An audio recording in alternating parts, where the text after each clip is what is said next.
This next tutorial will go over the basics of how to create a great image dispersion effect. This effect is great because it looks like the image is being torn apart, but in a way that looks realistic and graphically amazing. Let's learn how to do this together. I've opened up an image of a man here. First, I'll start by creating a duplicate layer of the man in the background. Then I'll lasso over the man in the background layer.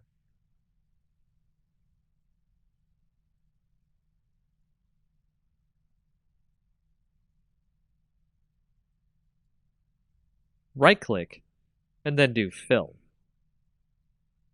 Make sure it's set to Content Aware, and it will let you fill in the background over the original man in the picture. We'll then select the entire model by using the Quick Selection tool.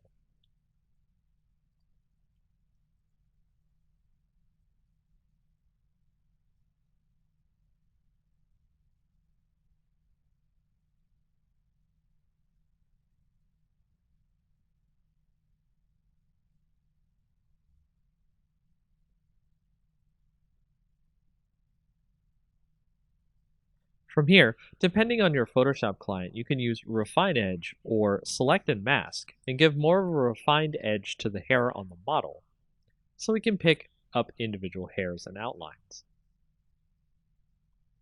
Before clicking OK on the Refine Edge, let's output the selection to a layer mask.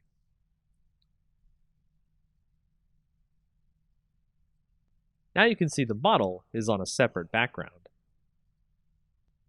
Let's duplicate the layer now. Then apply the mask we made from the previous layer. I'll rename this layer to the dispersion effect. Then I'll make a duplicate of this layer and rename it to man.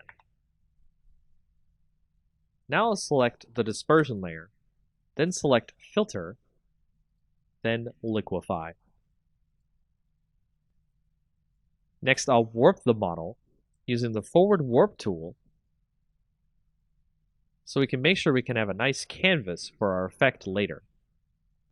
This will determine the size of the dispersion effect.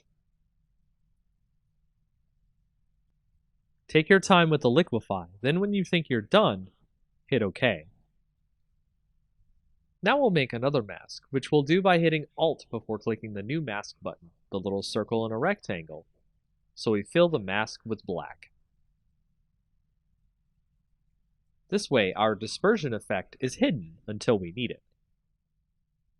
Before we continue, make the original background layer with our picture of our man hidden, so we can edit effects in.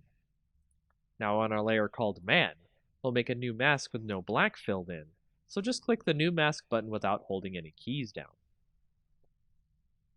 Once we've done that, make sure you're on the man layer's mask.